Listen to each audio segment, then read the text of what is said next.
Okay तो hey guys welcome back to a new video. और आज की इस वीडियो में हम लोग देखने वाले हैं एक ऐसा एनिमेटेड हॉरर स्टोरी जिसका नाम है स्कूल एग्जाम। और इस वीडियो को बनाया गया है खूनी मंडे भाई के द्वारा, तो giving them a big shout out to this channel. And guys आज की इस वीडियो स्टार्ट करने से पहले मैं बताना चाहूँगा, इस एग्जाम आता है तो गाइस किन किन को, भाई साहब किन किन का हालत ख़राब हो जाता है। गाइस मेरा तो पर्सनली होता है कि मैं पढ़ने वाला हूँ। तो गाइस चलिए देखते हैं वीडियो। और भाई साहब जानते हैं क्या होता है एग्जाम का डर। और गाइस इस वीडियो में थोड़ा सरप्राइज भी है और कॉम्प्लिकेशन भी है, तो गाइस वीडियो को पूरा देखना। तो गाइस चलिए देखते हैं। ओके गाइस तो वीडियो चालू हो चुका है।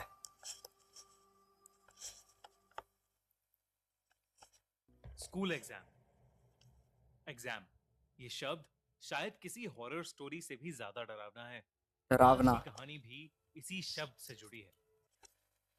भाई, हॉरर, पूरा हॉरर वर्ल्ड, पूरा भूतों की दुनिया ही एग्जाम है, जहाँ पे हमारे प्रिंसिपल हमें यमराज दिखते हैं और टीचर भाई साहब ये भूत। तो गाइस अगर कोई प्रिंसिपल और टीचर ये हमारी मेरी वीडियो देख रहे हैं, भाई पूरा पूरा मत मानिएगा सर प्लीज। चलिए गाइस आगे देखते हैं वीडियो। पुनीत और करण बचपन से ही बहुत अच्छे दोस्त थे। ये वो नर्सरी से लेकर ये कहानी 12वीं दो क्लास फ्रेंड का तक है। एक ही क्लास में पढ़ते आए थे। और वो दोनों ही बचपन से पढ़ाई में थोड़े कमजोर थे, पर गाइस ये दोनों मेरा स्टोरी है, स्पोर्ट्स में बहुत अच्छे थे। लिटरली मैं पुनीत भी पढ़ाई में बहुत कमजोर हूँ, इसलिए मैं ये कर रहा हूँ। चलिए गाइस आगे देखते हैं। स्कूल की फुटबॉल टीम का कैप्टन था और करण डिस्ट्रिक्ट बैडमिंटन चैंपियन था। टूर्नामेंट्स में बिजी रहने की वजह से दोनों को ही पढ़ाई करने का बहुत ही कम टाइम मिलता था। पूरा साल कैसे निकल गया उन्हें पता ही नहीं चला। और अब उनके फाइनल एग्जाम्स शुरू होने में सिर्फ 10 दिन बचे थे। ये उन दोनों का उन एग्जाम्स में पास होना बहुत जरूरी था, क्योंकि अगर वो फेल होते तो उनके पेरेंट्स उनके सारे स्पोर्ट्स छुड़वा देते। पुनीत और करण पढ़ने की कोशिश भी कर रहे थे, लेकिन पढ़ाई में उनका मन ही नहीं लग रहा था। एग्जाम में फेल होने का डर उन्हें सताए जा रहा था। ऐसे ही करते गाइस एग्जाम में फेल होने का डर किन किन को एग्जाम से मतलब 1 से 10 दिन पहले सताता है। गाइस कमेंट में आओ। गाइस मुझे सबसे ज्यादा सताता है। और गाइस जो दिन रिजल्ट होता है तो उन दिन तो भाई अनब्रेकेबल, भाई हालत खराब, सुबह उठना मुश्किल। करते 9 दिन और बीत गए, और अब भी दोनों के बहुत ही बुरे हाल थे। अगली सुबह एग्जाम था, और ना तो पुनीत और ना ही करण को कुछ भी आता था। तभी पुनीत के गाइस दिमाग हमें भी में कुछ नहीं एक आता आइडिया एग्जाम से आया। एक दिन पहले। उसने करण से कहा कि उस तो आइडिया रात में को सब आ मदद कर जाता सकता है। है। लेकिन अब बस वही तरकीब थी जो उन्हें कल के पेपर में पास करा सकती थी। उनके स्कूल प्रिंसिपल का बेटा योगेश पुनीत का बहुत अच्छा दोस्त था। उसने योगेश को रात को फोन करके उससे उसकी मम्मी की ऑफिस की चाबी मांगी। योगेश ने ये दोस्ती निभाते हुए अपने तो घर की ऑफिस का बालकनी चाबी से दे दिया चाबी इसने। नीचे फेंककर पुनीत और करण को स्कूल के प्रिंसिपल ऑफिस की चाबी दे दी। पुनीत और करण का प्लान बहुत सिंपल सा था। वो जानते थे कि एग्जाम से एक दिन पहले ही क्वेश्चन पेपर प्रिंसिपल ऑफिस में आ जाता था। उन्हें बस वही ओके तो ये पेपर प्रिंसिपल वहीं पर ऑफिस, उसके क्वेश्चंस कॉपी करके ओके तो ये प्रिंसिपल ऑफिस अभी जाएंगे और क्वेश्चन पेपर चुराने की कोशिश करेंगे। भाई साहब ये कितना सिली है। चलेगा आगे देखते हैं, बहुत ही मजा आने वाला है। क्या क्वेश्चन पेपर इन्हें मिलता है। चलिए आगे देखते हैं। घर लाने थे। पर वो नहीं जानते ये थे कि उनका ये सीधा सा दिखने वाला प्लान उन्हें कितना उल्टा पड़ने वाला था। जैसे तैसे करके वो स्कूल की दीवार टाप कर स्कूल के अंदर घुस गए। रात के अंधेरे में स्कूल अपने आप में बहुत ही डरावना लग रहा था। वहां स्कूल गार्ड के अलावा और कोई भी नहीं था। वो स्कूल गार्ड से छुपते हुए प्रिंसिपल ऑफिस तक पहुंचे, और पुनीत चाबी से लॉक को खोलने लगा कि तभी करण को अपनी गर्दन पर थोड़ी ठंडी हवा महसूस हुई।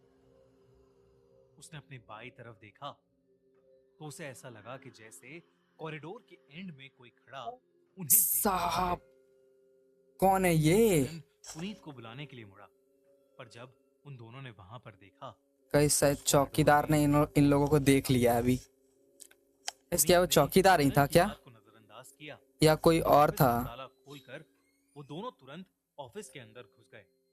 वो दोनों ऑफिस में उस क्वेश्चन पेपर को ढूंढने में लग गए ओके गाइस, तभी क्वेश्चन पेपर ढूंढ रही है। कि तभी उन दोनों के सामने कुछ ऐसा हुआ जिससे उन दोनों के होश उड़ गए। क्या ऑफिस में हुआ? रखी एक अलमारी का दरवाजा खुद ब खुद खुल गया। ओ घबराते हुए एक दूसरे को देखा, लेकिन तभी करण का ध्यान अलमारी में रखे एक पेपर पर गया। वो ये पेपर गाइस, करण ने उसे उठाकर देखा तो वो कल सुबह होने वाले एग्जाम का ही क्वेश्चन पेपर था। ओके गाइस, तो ये इन लोगों को क्वेश्चन पेपर मिल चुका है। यस, करण और अब ये पुनीत लोग टॉप दोनों करेंगे। ही भूल गए कि अभी क्या हुआ था और वो उस पेपर के क्वेश्चंस कॉपी करने लग गए।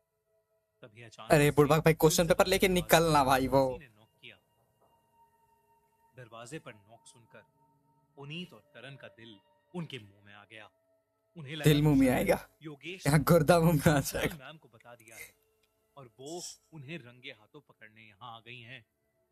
वो दोनों बिना किसी आवाज किए प्रिंसिपल डेस्क के नीचे छुप गए। ओके, दरवाजे पर हो रही ठक धीरे धीरे बढ़ती जा रही थी। पुनीत और करण डरे सहमे बस वहीं छुपे रहे। देखते ही देखते कोई उस दरवाजे को अब जोर जोर से पीटने लगा था। ऐसा लग रहा था कि वो दरवाजा कोई तो दरवाजा भी टूट पीट रहा है। दरवाजे के उस साइड कौन है भाई, एकदम से जानने के लिए सन्नाटा हो गया। सब्सक्राइब करें। दरवाजे पर हो रही लिटरली ठक गाइस, एकदम से बंद हो गई। पुनीत ने डेस्क के पीछे से उठकर दरवाजे पर नजर डाली और उसकी आंखों के सामने वो दरवाजा धीरे धीरे खुलने लगा। अभी तो कोई नहीं था गाइस, वो दरवाजा पूरा खुल गया, पर दरवाजे के उस ओर कोई भी नहीं है। जो कुछ भी हो रहा था वो पुनीत और लेकिन करण वो की ठक ठक समझ कौन कर रहा था अभी तक? वो बस उस एग्जाम पेपर के क्वेश्चंस कॉपी कर कर वहां से निकलना चाहते थे, पर उनका वहां से निकलना इतना आसान नहीं होने वाला था। ओके पुनीत और करण ने डेस्क के नीचे बैठे बैठे ही क्वेश्चंस कॉपी करना शुरू कर दिया। गाइस, लिटरली अभी भी कॉपी कर रहे हैं भाई। जितने को पासिंग मार्क्स तो कम से कम कॉपी कर लो भाई। और उस रूम से बाहर भागने लगे, पर वो जैसे ही कमरे से निकलने लगे उनका पैर कहीं अटका और दोनों ही मुंह के बल नीचे गिर गए। गिरने पर करण की नाक पर बहुत जोर से चोट लग गई और उसकी नाक से ये करण की खून नाक निकलने लगा। टूट गई गाइस। वो झटका उसे इतनी जोर से लगा कि करण देखते देखते ही वहीं बेहोश हो गया। के पुनीत करण को देख ही रहा था कि तभी उसे अपने पीछे कुछ महसूस हुआ। उसके पीछे अब उसने कौन है? जमीन पर लेटे लेटे ही अपनी गर्दन को घुमाया तो उसे अपने पास नीले सड़े हुए पैर ओ दिखे। भाई उन पैरों साहब, में पस पड़ी हुई लिटरली ये गाइस और कौन है? बहुत ही ज्यादा भयानक लग रहे थे। करण ने हिम्मत करके नजर उठाई तो वहां लो एक आदमी भाई खड़ा था साहब, जिसने उनके स्कूल के पियन जैसे कपड़े पहने थे। गाइस ये प्यून तो नहीं है। इतना सफेद था जैसे उसके शरीर में कोई खून ही ना हो। उसे देखकर ही पुनीत की चीख निकल गई। उस आदमी की दोनों आंखें पूरी तरह से नीली भाई साहब, ये कितना और वो डरावना लग बिना रहा है। बोले बस वहां खड़ा हुआ था। इससे पहले कि पुनीत कुछ कर पाता, उस भयानक आदमी ने अपने हाथ में पकड़ा वाइपर सीधा पुनीत के सर पर दे मारा ओ भाई, और पुनीत वहीं गिरकर बेहोश हो गया। भाई साहब ये भी बेहोश हो गया, आदमी कहीं गायब हो गया। फिर गायब हो गया ये। सुबह जब स्कूल गार्ड को कॉरिडोर में दो बच्चे बेहोश मिले तो बहुत हाहाकार मच गया। उस दिन का पेपर कैंसिल हो गया और प्रिंसिपल को पुनीत और करण की चोरी के बारे में भी पता चल गया। पुनीत और करण को उस दिन की शाम को जाकर होश आया और वो हड़बड़ाहट में अपने साथ हुआ हादसा बताने लगे। तभी उनके प्रिंसिपल ने उन्हें बीच में ही रोक दिया। ओके, ये उन्होंने प्रिंसिपल कहा, कुछ "इस तो स्कूल जानती में थी भाई भूत साहब, प्रेत जैसा कुछ नहीं है। जो इन लोगों को उनकी बात को कैंसिल कर दिया गया है भाई। कि उन्होंने जो किया है उसके लिए उन्हें सजा मिलेगी। पुनीत और करण को 11th क्लास रिपीट करने को कहा गया। लो गाइस, पुनीत और करण उस रात को भूल नहीं पाते। भाई उन्होंने सब लोगों साहब को अपने साथ हुआ हादसा कई बार बताया, लेकिन सब सिर्फ उनका मजाक उड़ाते रहे। फिर एक दिन एक पुराने स्कूल के गार्ड ने उन्हें बताया कि करीब 20 साल पहले एक स्कूल पीएन की क्लासरूम में सफाई करते हुए मौत हो गई थी। ओह, उस गार्ड ने शायद ये वो भी वही बताया पियून था ना। कि अब उस यस क्लासरूम की गाइस, जगह ये पर वही पियून था जो म्युनिसिपल इन कॉर्ट लोगों को बनाया रात में गया। मिला था। पर उस पीएन की मौत के बाद उस पीएन को कभी देखा नहीं गया और ना ही कोई भूतिया किस्सा उस गार्ड को कभी सुनने में आया। ओके फिर उस गार्ड की बात को सुनकर पुनीत और करण की हालत खराब हो गई। वो इतना डर गए कि उन्होंने भाई, अपने वो पेरेंट्स से ऑब्वियसली बहुत क्या, जिद करके कौन नहीं डर जाएगा भाई। स्कूल ही छोड़ दिया। दोस्तों, आपको क्या लगता है, ओके क्या पुनीत और करण को उनकी की हुई चोरी की सजा मिली? अगर आप ऐसी सिचुएशन में हो भाई तो कभी साहब, ऐसा अगर करिए। ऐसा सजा होना और हाँ, आपको तो अपने भाई एग्जाम्स और साहब, उनके रिजल्ट्स के लिए एग्जाम से बहुत दूर ही मेहनत करनी रहना होगी। भलाइए भाई। जो दिन फेल चलिए होगे फेल देखते होंगे। हैं कहाँ। ओके गाइस, तो अगर ऐसा सजा होना तो भाई साहब मुझे फेल होना पसंद है। भाई मैं ना जाऊं एग्जाम से एक दिन पहले क्वेश्चन पेपर लेने। और बाय द वे, मेरा 12th भी कंप्लीट हो चुका है और मैं भी ग्रेजुएशन में हूँ। तो भाई साहब, कोई सवाल ही नहीं उठता भाई कि मैं एक दिन पहले जाऊं क्वेश्चन पेपर लाने। और मेरा कॉलेज भी यहाँ से नहीं, अगर मेन रोड से भी ना 3.5 किलोमीटर अंदर जंगल में है गाइस। कोई सवाल ही नहीं उठता कि मैं अपने घर से 3.5 किलोमीटर जंगल जाऊं भाई साहब। तो गाइस, आज के इस वीडियो के लिए इतना ही। अगर आपको वीडियो अच्छा लगा होगा तो वीडियो करना है लाइक, चैनल को करना है सब्सक्राइब। और गाइस, आज के लिए इतना ही, बाकी नेक्स्ट वीडियो में, तब तक के लिए बाय। गाइस, सब्सक्राइब करके जाना।